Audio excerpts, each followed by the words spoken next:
I want to start this episode with a little bit of an apology. I've made a statement that I'm going to be releasing the chapters from all of my books for free online.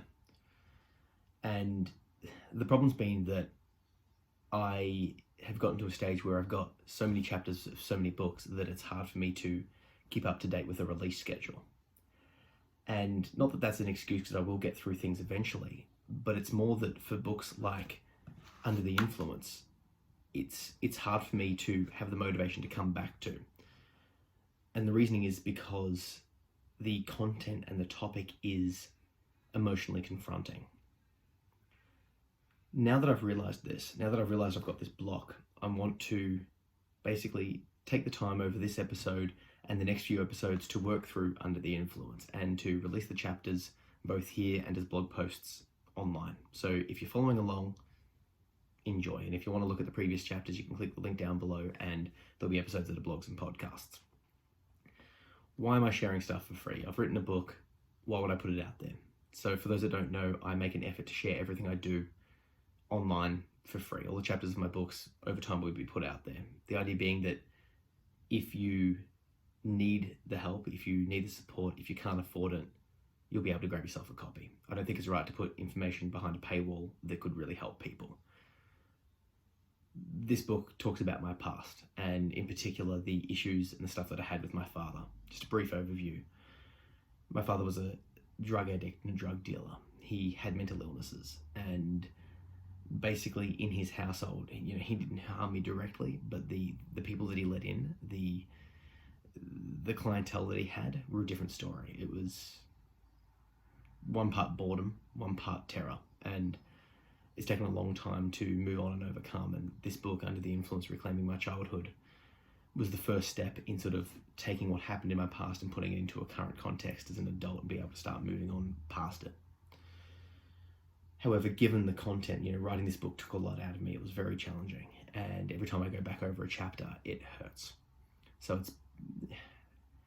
I guess that's why I haven't sort of come back to it and focused it. And when I've gotten other books out, like How to Get Your Shit Together and all of the other stuff I'm doing, it's easy for me to just put it on the back burner. But now I realize that I'm sort of holding on to, unless I go through the motions of getting it out there, unless I put it out there, one, I'm not fulfilling the promise I made to you guys. And two, it's going to sit in the back of my mind like this thing weighing on my shoulders, like, hey, you got to put this out, you got to put this out. So this episode, I'm going to read you a chapter, and I'll talk about it a little bit after the chapter. And over the next few weeks, I'm going to start putting out the rest of the chapters from this book, just to close off that part of my life, in the sense that I can use it as another form of healing. Because every time I look over this book, it impacts me deeply, and I get more healing from it, but it's also like a bit of a shock. So with that in mind, I'm going to read to you a chapter called Lessons Learned. All parents want to teach their children the ways of the world, guide them through the ambiguities of life, showing them with a soft and gentle hand the lessons that they learnt the hard way. Parents will say things like, be careful crossing the road, remember to say please and thank you, and follow your dreams, with the hope that the young will heed their advice. Doing so will hopefully result in their child having the skills to successfully navigate their way through life in a much more secure and painless way. To his credit, Dad was no exception. He did teach me some things. He taught me how to fight. When I was quite young, I had a bullying issue. In the beginning, it wasn't too serious, just some posturing and the occasional threat. However, over time, the threats became real, and it often turned physical. To make matters worse, the other kids were starting to join in. Once I summoned the courage, I told Dad about it. He was visibly saddened. He pulled me aside and showed me how to hold myself in a fight, taught me how to clench my fists, put my guard up, and to throw a punch. I'd like to say that the bully didn't know what hit him, but he did. It was my right fist, square on his jaw. I knocked him off his feet and onto the ground and just walked away. From then on, all it took was an aggressive look in his direction to get him to back down. I never really had a problem with bullying since, only that if you look crazy enough, people would typically leave you alone. He taught me the joys of outdoors and a love of nature. Most of my happy memories from my childhood came from camping adventures. Dad was an avid naturalist. His knowledge of plant life and nature was astounding. Walking in the bush with him was quite an experience. He could look at any particular plant and tell you all about it, how it reproduced, and the other interesting facts. The one that stuck with me to this day was about the banksia plant, which only releases its seeds in response to fire. He would talk about the issues of backburning to protect houses contrasted with the natural order of nature, which fire was a pivotal part of. You can see that yes, it was destructive, but it also cleared way for new life. Being the avid gardener that he was, I was outdoors beside him, repotting seedlings, transplanting cactuses, and learning about the best ways to maintain a worm farm. The love of nature extended to a variety of outdoor activities. There is truly something magical about camping in a secluded area with nothing to disturb you, with no noises to be heard other than the rustling of the trees in the wind, the crackle of the fire, and the flow of a nearby river over rocks. You don't know peace until you've experienced that. However, the most profound learning often comes not from what is said to the child, but what they see and feel. Day-to-day interactions, events, and norms of family life will often have significantly more impact upon the child than the planned lessons that the parents gave to their children. I have a feeling that Dad taught me a lot more than he intended to do. I learned how to grow marijuana plants under UV lights. I learned the best way to fit 5 times the amount of furniture into a room that would typically fit. I learned that all your friends will eventually rob you. I learned how to use a bong. I learned where the spare crowbar was just in case I needed it to defend myself.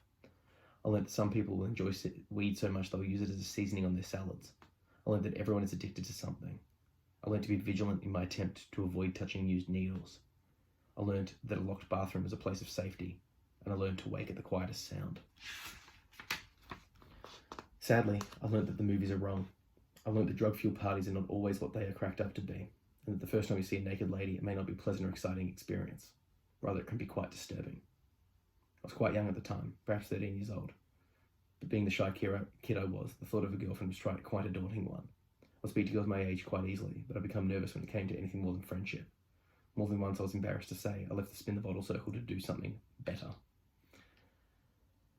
Sadly, this trend of passing up opportunities to develop a relationship with the opposite sex continued well into my late teens. So I was at my dad's house one night after school, and as usual he was very high, only this time he was having a party. I can't quite recall the reason, but any excuse to get stoned would suffice. Weed and alcohol filled the air, with pills and needles being shoved into bodies all around. Sounds great, right? With music playing and some food about, everyone's sure to have a good time. I've seen many movies in which they depict rampant drug use like it's a fun and adventurous thing. Whilst the people on drugs may freak out and go crazy, it's all in good fun. They recover the next day a little worse for wear, perhaps with a penis painted on their cheek. The audience laughs, and everyone moves on. The next day you get the slapstick humour derived from the suffering of a hangover, vomiting and nausea. Hilarious. I'm sure those kind of parties exist. However, my reality was significantly different. Picture yourself sitting next to your younger brother watching TV and waiting for dinner. You're just expecting a normal night of TV watching and being ignored for the most part by your father, who, as usual, would progressively get more and more stoned as the night went on. Towards the end of the night, you would somehow manage to get your younger sibling into bed and then try and get to sleep yourself, hoping not to be woken through the night by people knocking on the window. However, tonight is different. The place is a mess with rubbish and trash everywhere, and as always, there's no room to move about due to the immense amounts of furniture clogging up the living space. The house smells of stale food, vomit, and shit. Then the first guests arrive. They stumble through the door, exclaiming, "Hey mate, how you going? Long time, eh?" At least that's what you think they're saying. They're already well beyond waste as they came through the door. Each one comes inside, you get more and more concerned with what may happen. They all look and smell exactly the same, like Dad, but worse. What's more, they come bearing gifts. Most people bring a variety of narcotics, enough to share. Whilst alcohol and weed are the most prevalent intoxicants, it's not uncommon to see pills or needles being passed around. As the night progresses, they become more and more incoherent, rambling incomprehensibly, with significant mood swings and sudden impassioned outbursts. They're all like that one drunk uncle you had to talk to when you were little. You know that one guy who became a bit too tipsy at family gatherings and proceeded to talk to you very loudly about some utter nonsense? The one you were too afraid to walk away from or to tell you to leave alone because they seemed quite emotionally volatile? Imagine a room full of these people, and only these people. No matter where you turn or where you go, you can't escape. They're everywhere, yelling at you, beckoning you to come to them, talking and swearing, getting higher and higher. The sole safe person to talk to is the stranger that is passed out in the corner, so you take a seat by him and wait. Seeing a group of adults getting more and more out of control and feeling helpless is one of the worst experiences ever. There's nothing like leaving one room in fear, only to return to that room moments later because there are many more terrifying things happening in the room next door. Suffice to say, talking to someone who's merely drinking and smoking seems quite substantially safer than being in a room when people are shooting up and passing a needle around. It's hard to adequately describe the average person at one of these events, other than it was like they were not present. Looking into their eyes, you could only see blankness and despair, like a void that couldn't be filled. They were never quite with it, so you could never really tell if you were hearing or not. They'd be constantly looking off at angles rather than directly at you, and seemed quite agitated and edgy. Their movements were slow and deliberate, interposed with sudden erratic gesticulations, making them always seem off balance. From an external sober perspective, the conversations did not flow in the slightest. They'll be simultaneously talking about different topics, changing themes mid-sentence and stopping halfway through words. Yet miraculously, they somehow all managed to believe that they were effectively communicating with each other. In fact, they very much seemed to enjoy each other's company and would bask in the conversations they shared. Perhaps when you take that many drugs for that amount of time, you develop the psychic power to be able to have 10 separate conversations at once with 3 different people and somehow be able to make sense of it. Ranging from philosophy to issues of morality to sporting accomplishments of their favourite teams, as well as to work prospects and other profound observations of the human condition. They discussed it all. Who am I kidding? The main thing they discussed was how high they were, how high they're going to get, and the other times they were high, and their favourite, where to get the good shit. Often, as the night progressed, the concoction of drugs kicked in and the clothes started coming off, hands and lips started going places, and moved closer to each other, which leads me to my first experience of a naked lady. I'm not sure what most young boys imagined their first experience of seeing a naked lady would be like, but I gather it was not this. Leanne was a 5'6", slightly obese, middle-aged woman. Her hair was blonde with significant grey regrowth. She had it styled in small, greasy ringlets off to one side, and numerous split ends that suggested that she'd not washed in weeks. She was wearing heavy and trashy makeup that, by the looks of it, seemed to be day old. It was as if she'd applied layer upon layer of foundation and eyeshadow on top of itself without removing any in between. Her skin has well and truly aged beyond her years, hanging off her face like an ungainly horror mask. It matches her teeth, the ones that remain, that is, which are stained and discoloured. Her eyes are glazed over and are quite bloodshot, with one eye fixed forward whilst the other gazes off to the side. Rather than quickly moving her eyes to look at you, she would slowly turn her whole face towards you, thus ensuring that she'd aligned her good eye so that it's staring directly at you. All down both arms and legs were what looked like bruises, interlaced with small holes in her skin. She is, however, dressed to impress. That night she donned a short miniskirt which would make even the most exuberant young partygoer shy away in embarrassment. Up top, she wore a skin-tight halter-neck shirt that revealed most of her back. She was, of course, shoeless, and like everyone else at the party, she wore the overpowering musk of body odour, tobacco, weed, and alcohol. So there I was, sitting in the lounge room, attempting to feign enough interest in the current TV program to dissuade the stone gentleman to my right from talking with me anymore. I figured if I just did the old, yeah, okay, yeah, and kept averting my eyes to the TV, he would eventually get the hint. I couldn't be too overly rude to him, however, as I did not want to anger him. After roughly 15 minutes of this game, I heard a loud ruckus and looked up at the door to the lounge room. Leanne is standing there, topless and turning around. To the disbelief of everyone in the room, she's also in the process of taking her underpants off. Welcome to adulthood. Her breasts hung low with large erect nipples pointing at the ground. Extensive stretch marks reached all around her side, from her armpits to the base of her drooping bosoms.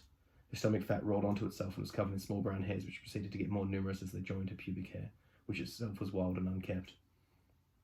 I stared frozen in shock as her red lacy underpants quickly came off, releasing a cramped caboose, enough that it dropped a couple of inches.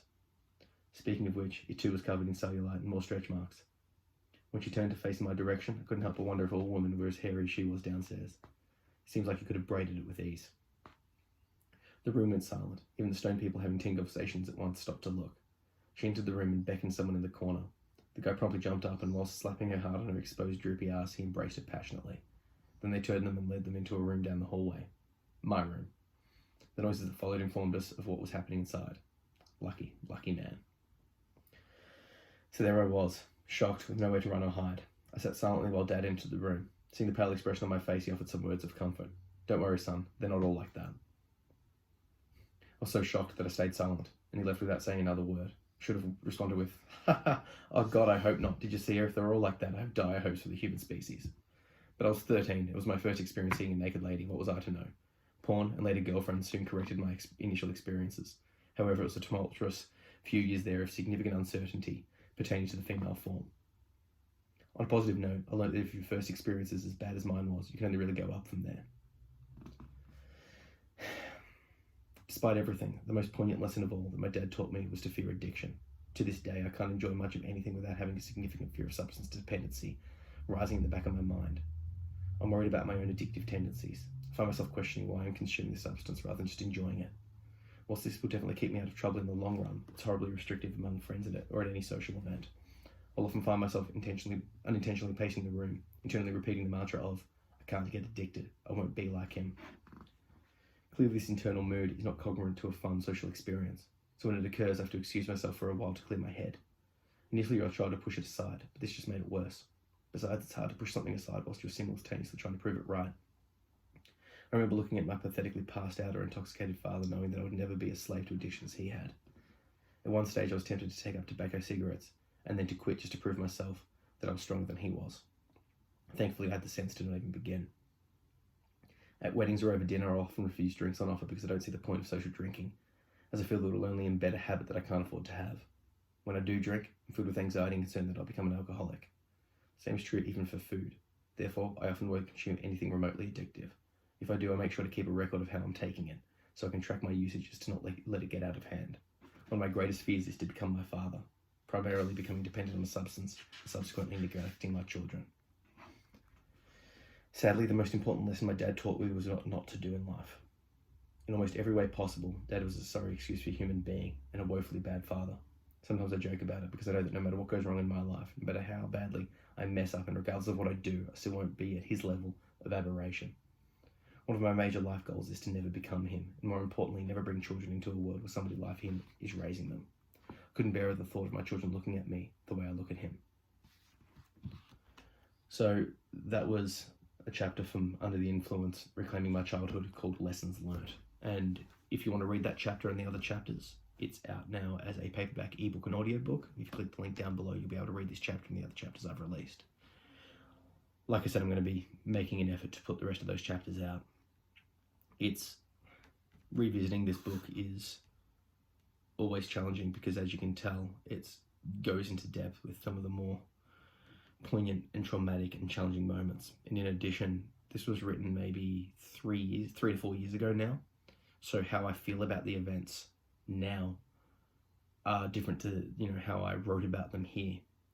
For example, I'm far more forgiving of my father now, in the sense that, he should have acted differently, but I know more about his past, and I know I've contemplated it more, and I realize that he too is a product of his childhood. He too is a product of his upbringing. He, went down certain paths and made certain choices for sure, but I'm more understanding that, we're all part of the flow of life, and he just didn't make some right choices and could have done other things.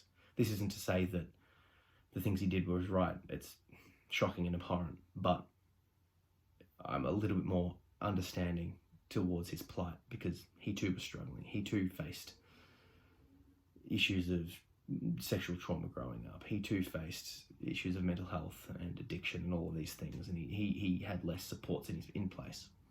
And perhaps genetically he wasn't as strong. I don't know. But perhaps he didn't have someone fucking up in his life as he fucked up in my life as an example of what not to do. And on that topic, I now have taken to going, okay, I'm not going to take my life and go, I'm not going to move towards your life, as in, I'm not going to be you and that's what my goal for life is. I'm now aiming forward. I'm now looking towards having an abundant lifestyle. I'm now setting goals and dreams and desires and, moving from a place of not just surviving, but to passionately thriving. So revisiting this book sort of makes me feel a bit like the past. It puts me back in that mental state, but I want to try and close the loop here and release it and share it. And on that topic, if you can relate to this book, if you feel these feelings, if you have certain things going on that makes you sort of connect here, I want you to do a couple of things. Number one, read the rest of the book. Number two, if you've got a story to share, I've got a couple of ways that I'd like you to share it. Either contact me on social media at Zach P. Phillips and just tell me directly. But if you feel like you want to share it publicly, I've got a Share Your Story project where people write in like basically a chapter of their life, summarizing a particular part or, their whole journey or whatever they like about mental illness, addiction, trauma, sexuality, stigma, all of that sort of stuff.